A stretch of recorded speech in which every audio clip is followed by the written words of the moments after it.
Checking, checking. Okay then. This time I have a script.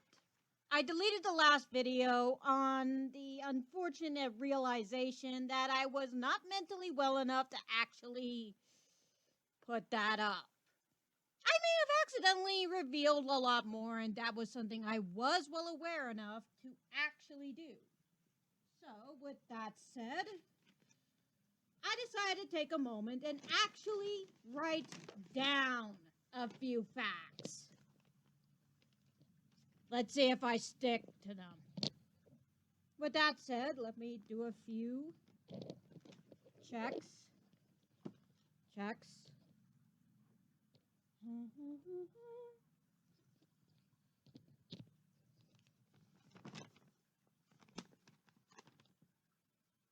With that said, let's begin. Hello, my name is Annie the Enigma, and these are 5 facts you probably don't know about Importy 2.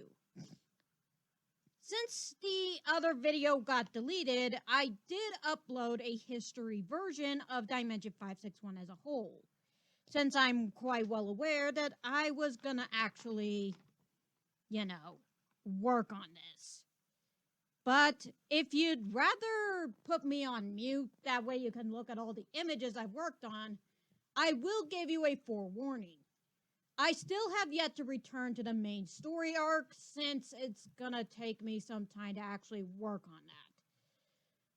The main story is still around Importy 2 and going back to the Ram, and tending to her to bring her back into existence. That said, the image that you're probably seeing right now actually contains a little bit of a spoiler. So if you don't want to see that spoiler, you may want to skip ahead throughout the entire image. Also, since this may be a lot shorter than the previous hour-long video that I did upload and then delete, thankfully it only got 2 views, which I'm very grateful for, I will thankfully, hopefully keep this shorter. So let's go on with the first information that most likely either is or is not well known if you're from my blogs.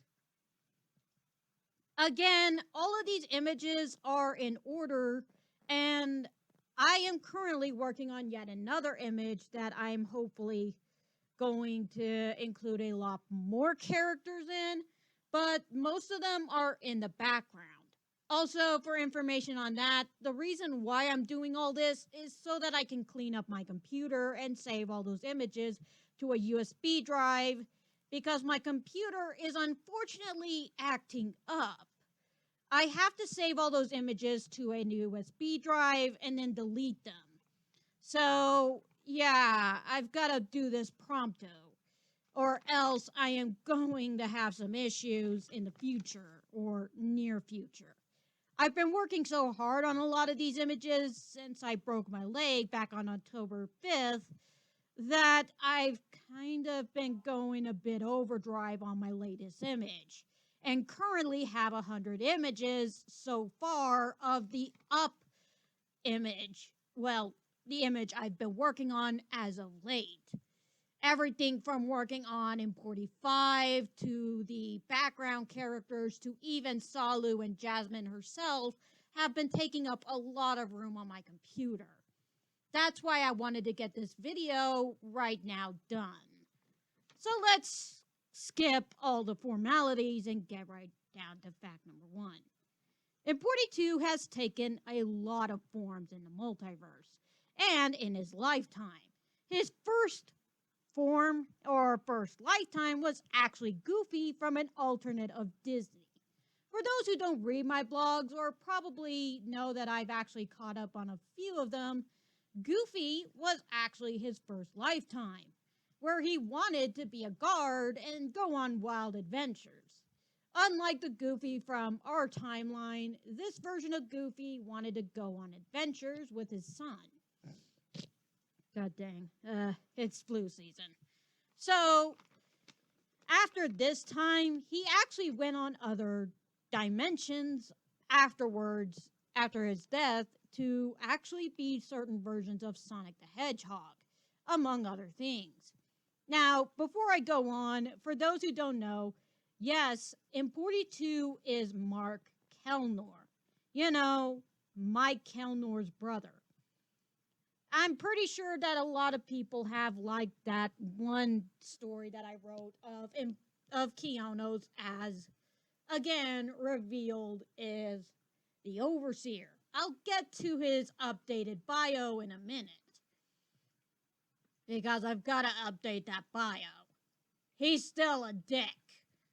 Anyways, Importy 2, though, happens to be Mike's older brother, or younger brother, as it is. And despite this, even in his human life, he never bore any of the problems Mike held.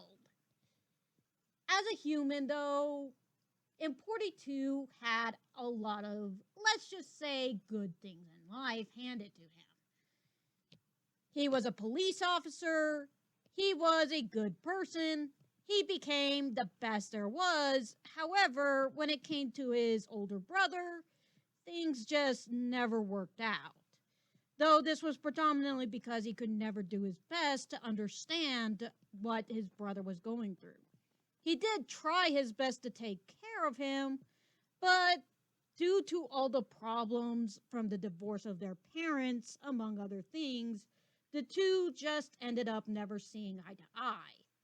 This does happen in real life with some siblings, and as a result, they just can never truly get along. At the end of the day, Mark and Mike separated, and for 5 years never truly heard from each other until the day Mike called him up to join the No Mask cult. Mark, actually wondering if his brother was okay, goes through with it, only to end up in the circumstances that wound up having him into the multiverse. He has his friends join with Jack and Forrest, whom you know end up being Sax and Forrest from, again, his current lifetime. And his wife, Sally, ends up becoming Salu later on.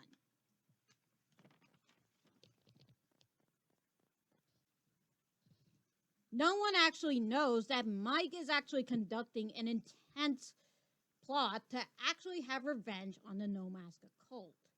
But again, this was his human life. He has taken on the form of two versions of Sonic so far, and their multiple counterparts in both versions. He's taken on the classic Sonic version where he has peach arms, a peach chest, and is normally just a normal Sonic with green eyes. And of course, Sonic Boom. And also, for those who wonder if I like Sonic Boom, I actually find this version of Sonic to be, well, when I took a chance at the cartoon, I actually found it to be, how can I actually put it into words properly? If I was to put two and two together, I'd say Sonic from the games, if not his Sonic X version, would be, in my opinion, him as a teenager. A rebellious, angsty teenager that is simply going through the motions of being a teenager. However, him in Sonic Boom is a completely more mature version. In other words, it's like the following. Sonic X is when he's a teenager. That's normal. Him as Sonic Boom is what I'd expect if Sonic went through a growth spurt and simply finally realized what one has to do to finally become a leader and more of an adult. Which I like a lot. And makes him more relatable as a character and more worthwhile. This is why I like the Archie comics, because they did the same thing way back in the day. This is why I also don't like Ian Flynn and his current iteration of the Archie comics now. Because now Sonic just seems identical to Sega's version of Sonic. Sonic is just your cheap-ass boy idol, which was actually the whole reason I hated Sonic before I had the hallucination. No, seriously, there was a reason I never liked Sonic, or why every girl went, I love Sonic! Oh gosh, look at that shit-eating grin and everything he does! My gosh, I want to be like Amy and have his babies and everything else! And I'm like, what's so great about him? Sure, he saves the day and everything, but, when it comes to being a man, there's actually nothing worthwhile about him. Sure, he gives the cliche speech at the end of the day and all that shit, but I'm sorry.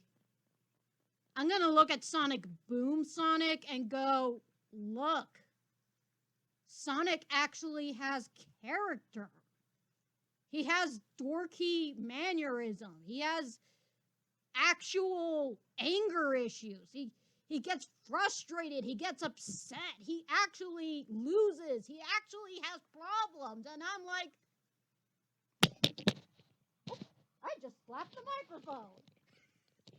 You need to fucking give him something more than just, oh, he wins.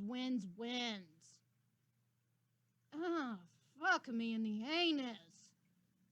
What's worthwhile from a perfection of a god? Seriously, I'm not looking for perfection in my men.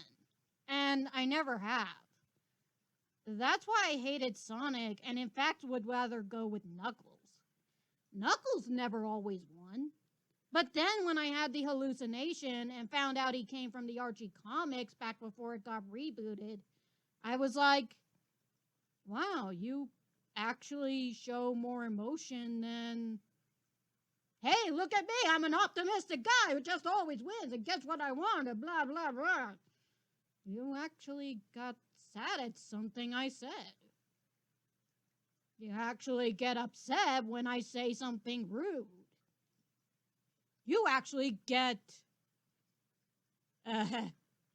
rationally upset, if not infuriated, when I say you have no dick between your legs.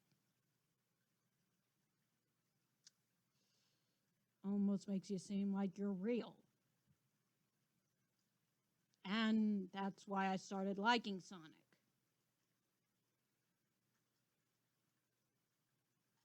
You know, I kind of wish Ian Flynn would get that kind of a memo.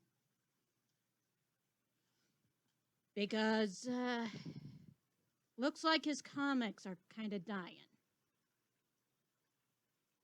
I'm not saying make Sonic, like, that much real, but it's just,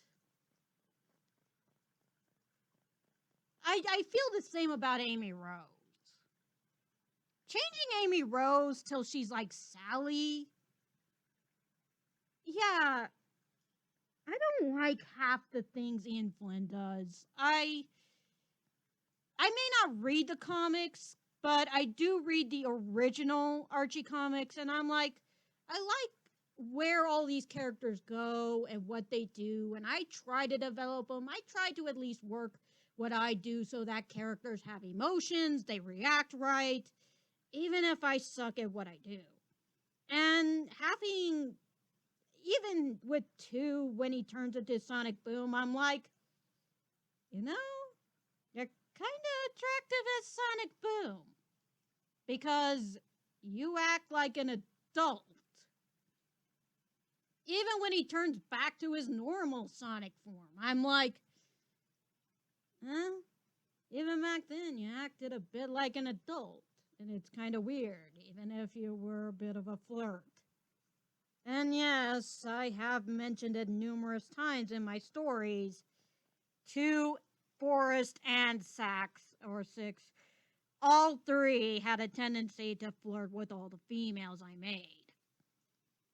Of course, I will admit, this is just normal, even in our biology.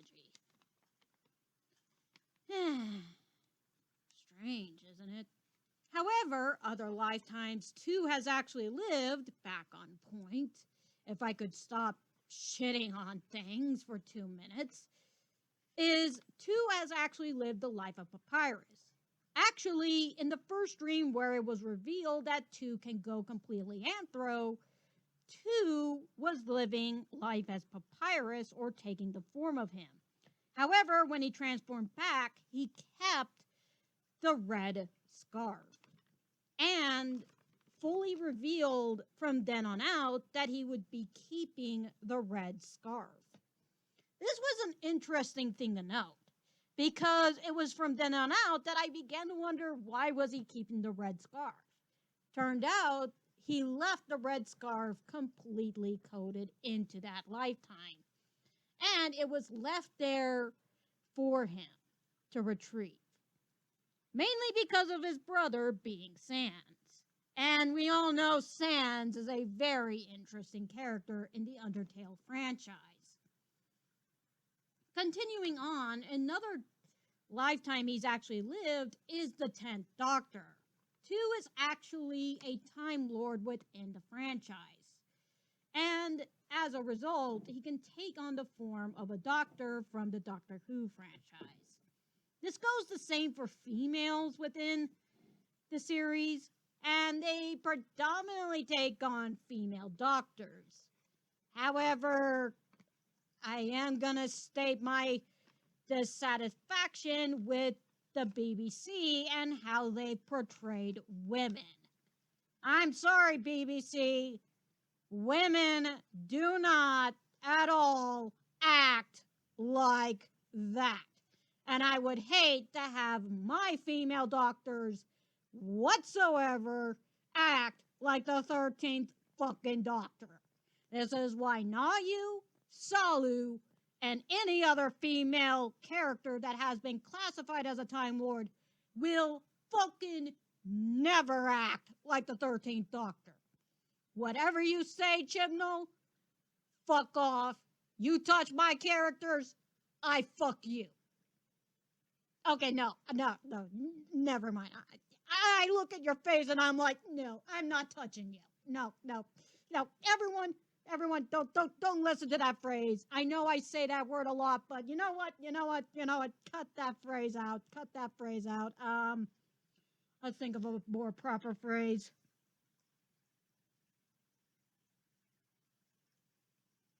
Chibnall, how about you get out of your ivory tower and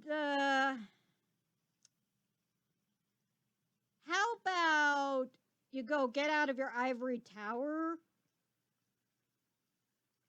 and spend a day away from women?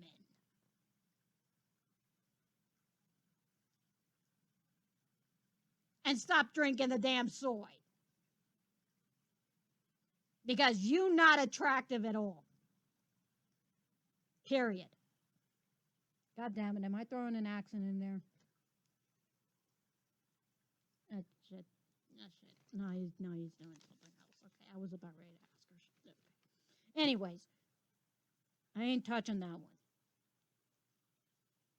I'll write my female doctors being feminine, thank you very much, because holy crap, even from the clips I've seen, that 13th Doctor is shit. Dear Lord God, the other people who wrote female characters wrote their women far more respectfully than he did. I will be fucked if I ever wrote a female doctor that crappy. Like, she talks down to people, she belittles people, and this is supposed to be the fucking doctor. Shit, man. Continuing. Oh, another thing is that he's actually been rare Garurumon driving a fucking Jeep. I actually still like that dream. Two can drive a Jeep in a rare Garurumon form. And I liked it. I like sticking my head out the door. I mean window. Not caring about how possible it is to actually get your head chopped off. Trying to think about any other forms he took. Because this is still fact number one. Jesus Christ. Anyways, I guess that's it for number one. Let's go to number two.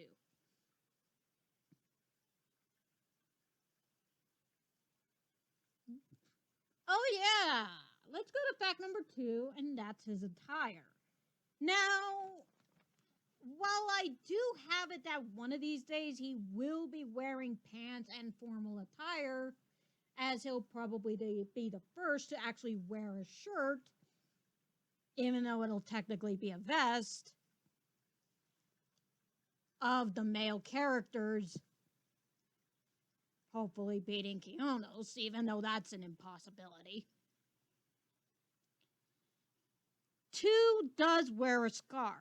I've actually explained the origins again of the scarf and how it pertains to a character that did exist, but thanks to what happened at the No Mask Occult, no longer exists. This is actually part of canon lore that some characters have no existence whatsoever and have only been mentioned once or twice.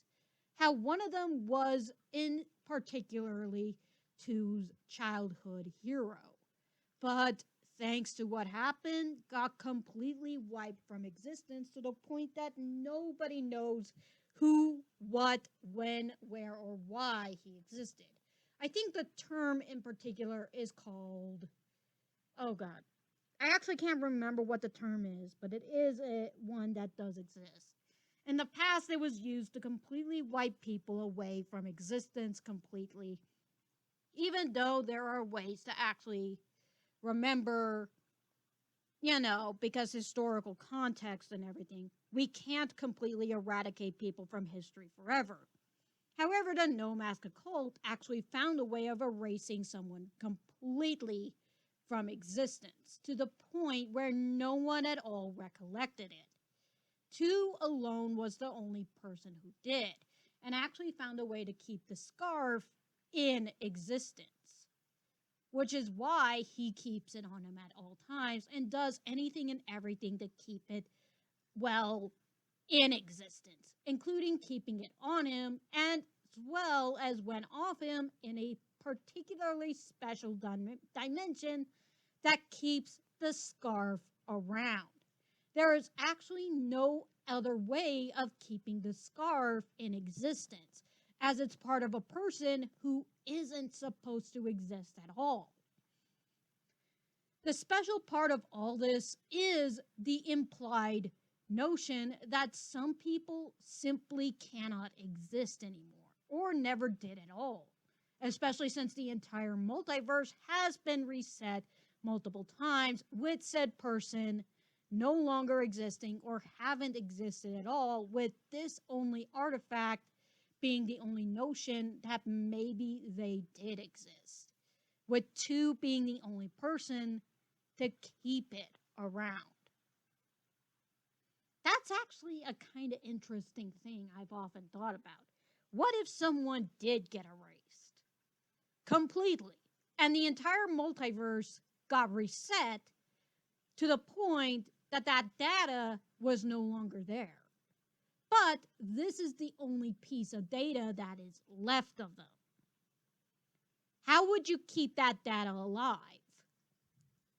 And Two is the only person who is trying in every way possible to keep it around, because he's the only one who remembers, keeps the comics, and everything else of said person.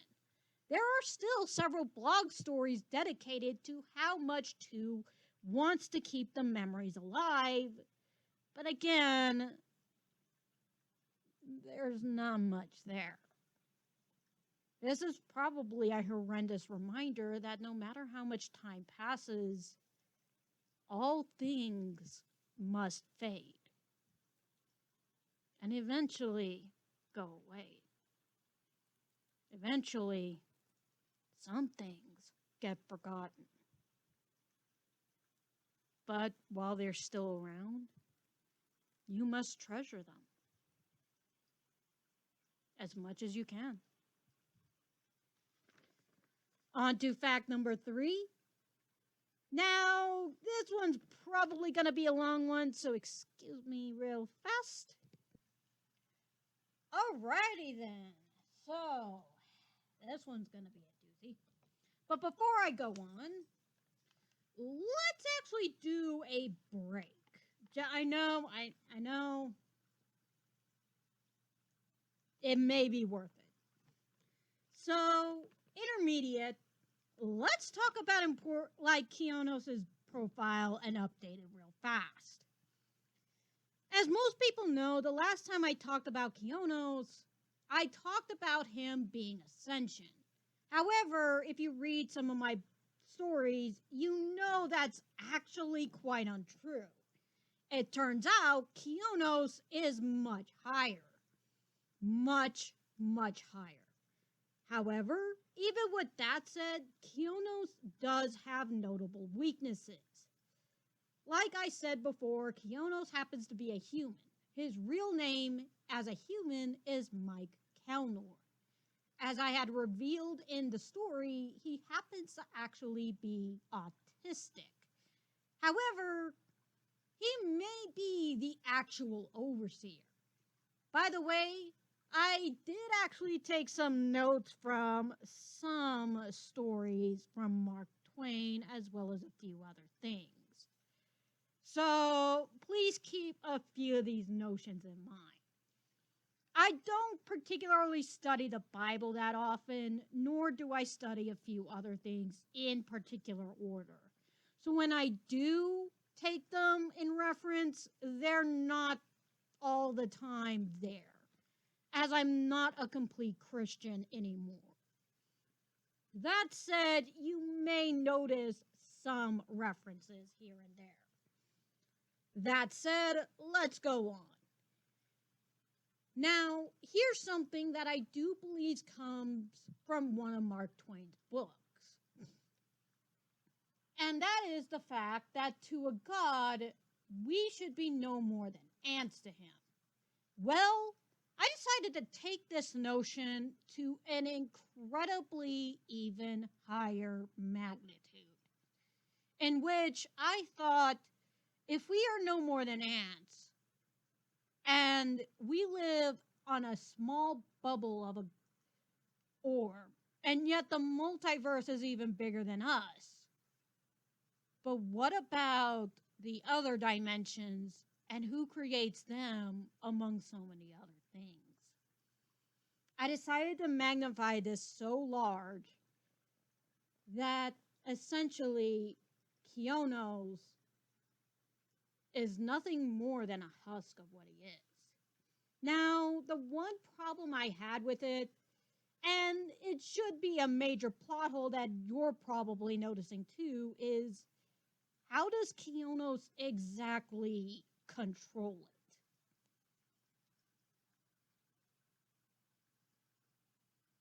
That's actually a fine question, and not even I know the answer to it.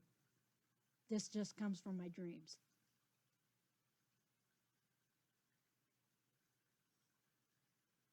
So, good hint that may help you out. Keep reading the story again and again. You may actually notice why. Because several stories actually note several things in order that should tip you off as to why Kionos or how Kionos is the actual overseer ahead of time. I don't know. Maybe I should have been noticing that too. Like, seriously, Keonos, you were such a fucking dick the whole time. But then again, the more I keep thinking about it, so is fucking God. Seriously, who creates a world where there's a first world, second world, and third world?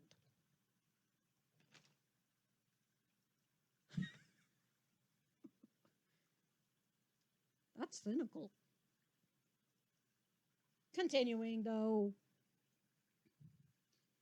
there are also notes within the story themselves that kind of denote Keonos is powerless to do anything, even in his main body, unless he's willing to do something you shouldn't want to do. Another thing to take notice of is the fact that I do take reference from another noteworthy nightmare enthusiast. And yes, you may have noticed it too. Lovecraft.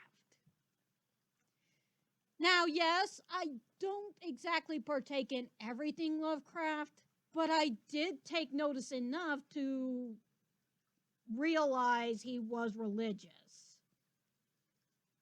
And I was like, wow, that's interesting. Now, before you jump on my back to say he's racist and you shouldn't get on it, I'm someone who actually pays attention to history enough to know that that was normal back then. It's not normal now, but it was normal then. And that's why I particularly change it for present day. Look, in my opinion, morality changes with time. And the only way I can prove this is to ask the following. How do you know what you know is right now? Well, you wouldn't know what you know is right now if you didn't do that thing as wrong before and learn from it in order to correct yourself to know that it was right now. I know that because, okay, that's a personal thing that unfortunately crosses so many lines that I really can't put it here. But the point I'm trying to make here is that the only way you know that what you do is morally right, like, say, racism, is by, first of all, seeing, or basically, you can't just tell someone racism is wrong, basically.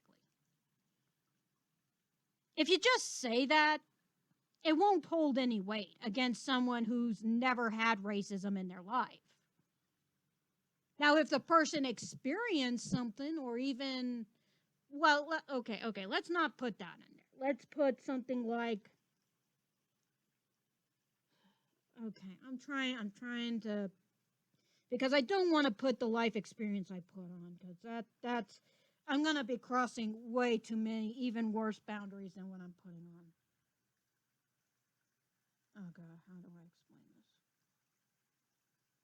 How do we know what is morally right? How can I put a scenario on there that doesn't cross the boundaries I've already crossed, that actually help me become a better person than what they do? Oh, God, I don't want to cross that boundary again. I guess I could instead put euphemisms. Okay. Let's put this on the table then. Alrighty then, instead of racism. Okay. We're going to put this instead. Let's say you're in a family. No. Let's say you're in a family and your family sees that if you don't do as they say, that it's wrong, no matter what. Well, one day, your parent marries somebody else. and the child doesn't want to do what the parent says because they don't see that parent as their parent. So they rebel. You see it as spoiled and rotten because you've been raised to see it as disrespectful. Because they keep doing it, your parent decides that the best way to punish that child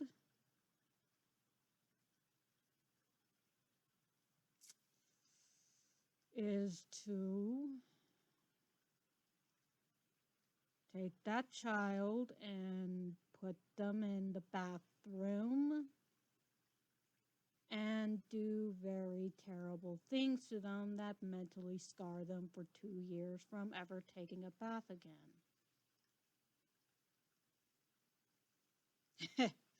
Like I said, I'm crossing lines I shouldn't be crossing. And then they leave because, again, lines are crossed. But you don't see it as wrong because you think it's normal. You think it's okay. You think it's fine. You think it is okay.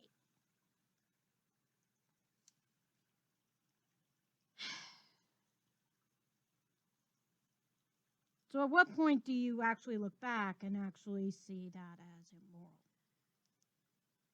And actually correct yourself? Well, you don't.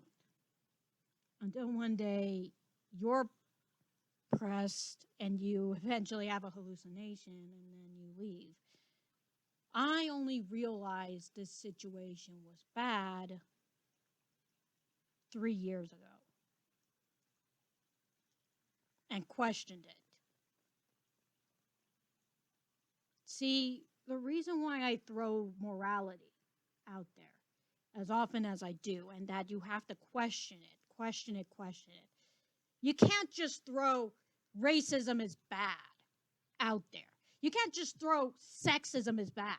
You have to have a legit question, a legit discussion about it. You have to legitimately be open to these kinds of things.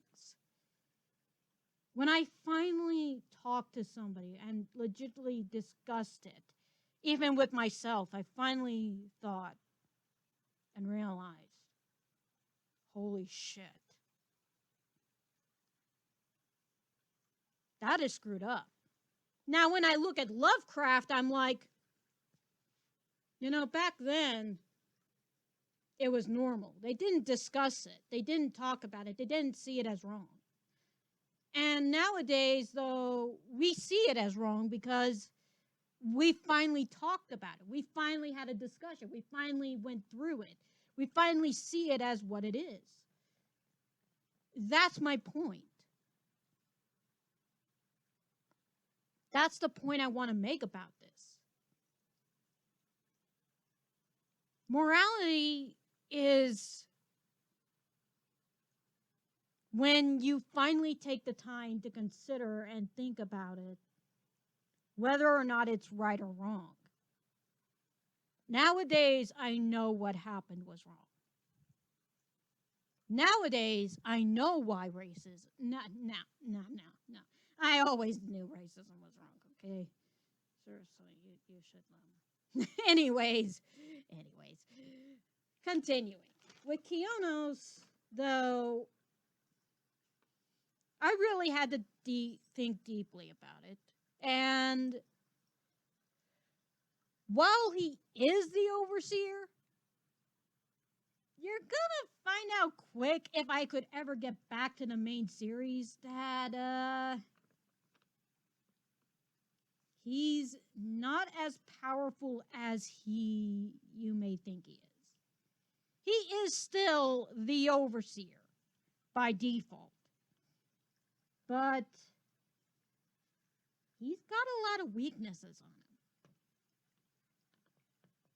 On other updates to his bio, yes, he is still in love with Lucy. But even according to that, he's kind of a bit on in between him and, of course, Nayu. Because, he gotta like them ladies with the thick hips. I am going to be honest when I say this, but I kind of miss it whenever we'd write men that are perverted. And women would just accept that as normal. Hell, I kind of miss it and would like it if we wrote women to be perverted towards men. It's normal. I'm perverted towards Nayu. And I can be perverted towards my male characters. Why is it wrong that we try to make it look like sexuality is, or being openly sexual is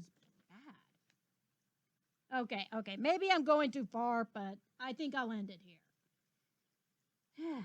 Now, when it comes to anything else, I think I'll be frank about this with Keanos.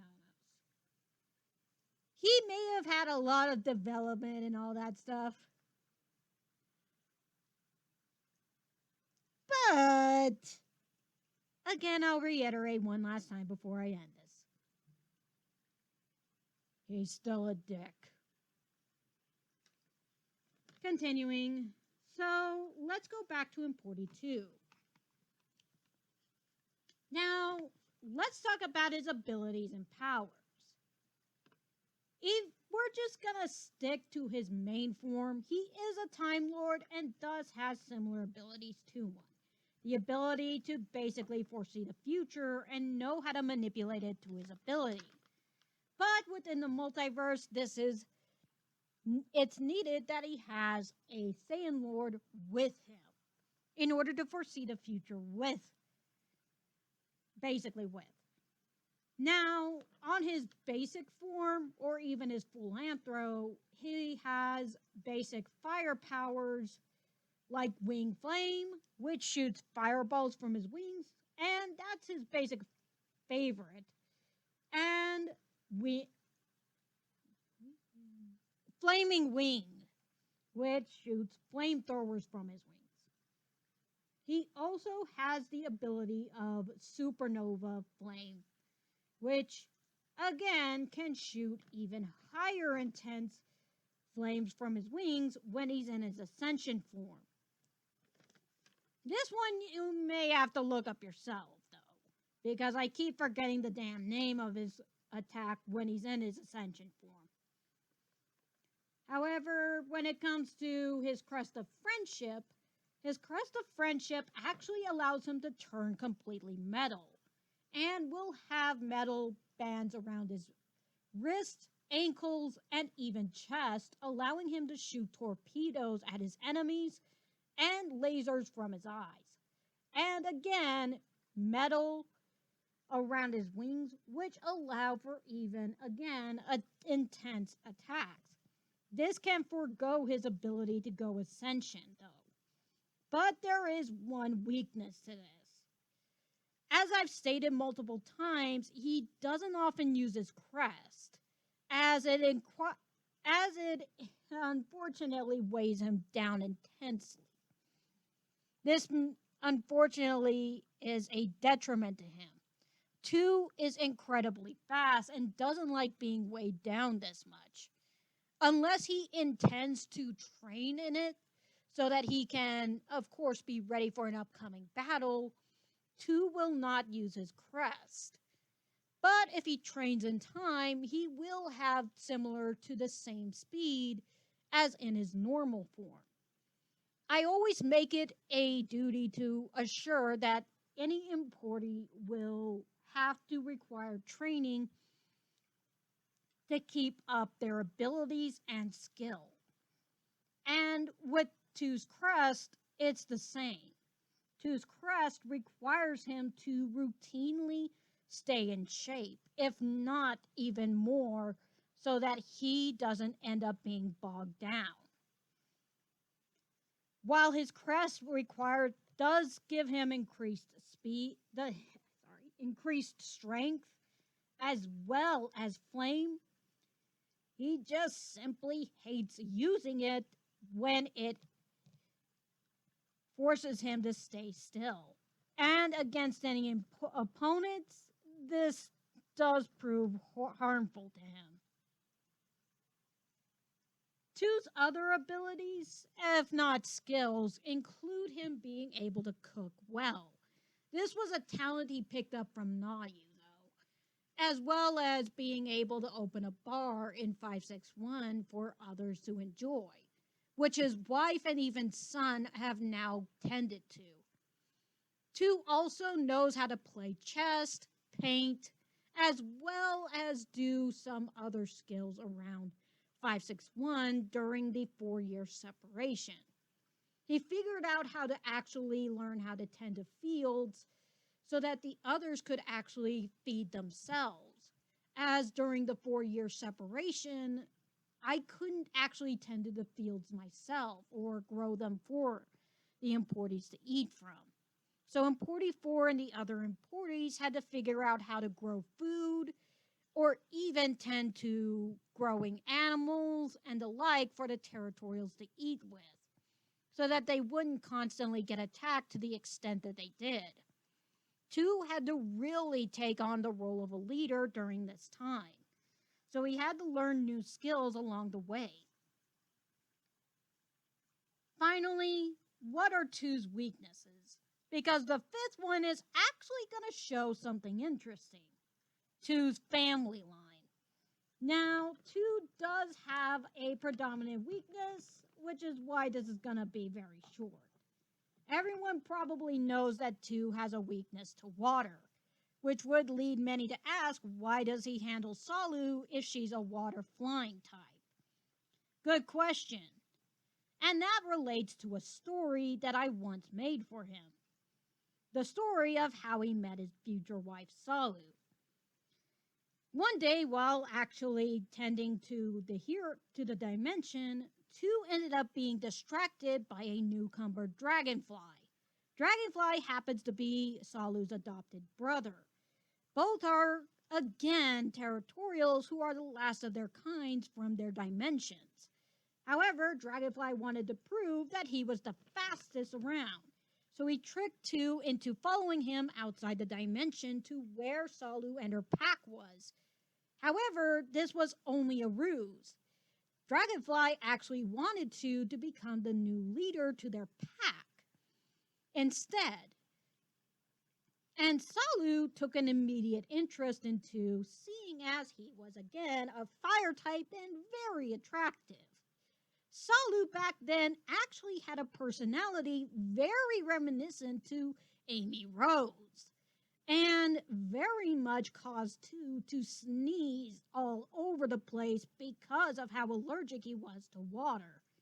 However, seeing as Dragonfly was a fire type and didn't have this allergy, Dragonfly promised that if he hung around long enough, he would actually teach him how to handle water, which was great for Two, so he decided to stay around. However, he was completely out of range of Dimension 561 during this time, which meant that any attacks would have to be dealt with by the main hero team alone, during which there was an attack, but it was by a morpher. Morphers are this amorphous species that are completely black and goop-like. They can be vampiric in nature and have a tendency to leave their prey completely drained of blood, dead. And this morpher was out for blood. Literally. During his time with the pack, Two actually did begin to form a relationship with Salu, during which his time with her ended up becoming very well done, until he found out that his entire dimension was in danger. With the new pack, he ended up going back to try and save his dimension only to find that the blob had grown to such a size that it was nearly impossible to defeat until he found out there was an attack in his range that he could use to defeat it. There is one more attack he can use. However, it's considered a suicide attack. It's called Explosion. However, there is one problem with it. An Importy explosion technique really depends on the health of an Importy. So, if they're in complete health, the range of attack can actually be massive and deadly.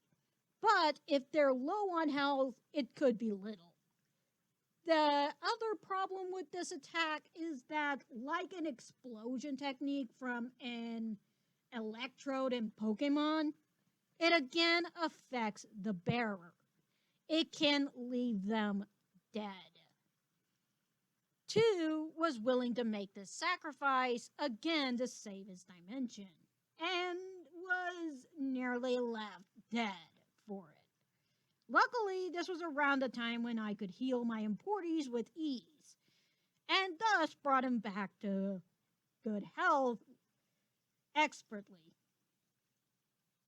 After which, 2 started a full-on relationship with Zalu, and the 2 have never been apart since. Oh wait, this is Zalu and 2. Zalu and 2 have always had a rocky relationship. And even though they got married and had kids, 2 and Zalu have always had an on-off relationship because of how 2 can sometimes be with leaving the family to go on adventures, as well as his flirtatious relationship.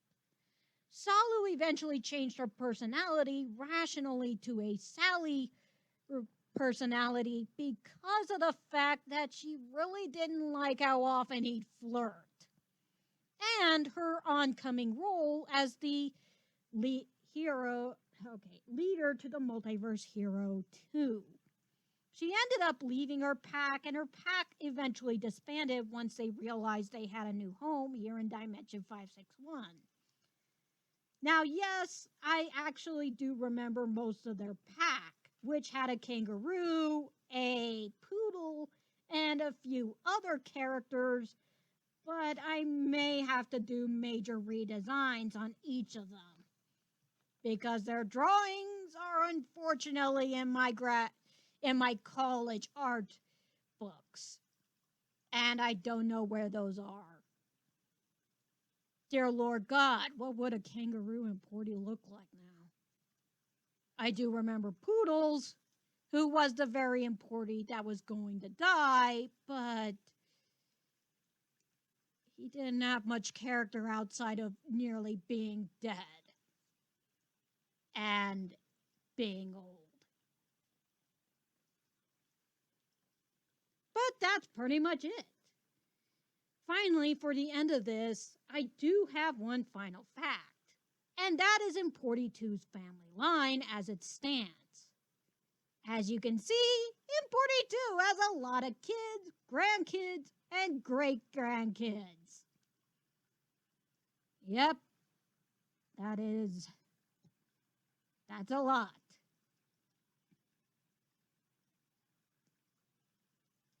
And this is his family line. That's it. With all that said and done, I hope you enjoy my recording. Again, I do not want to offend anybody, and I do not intend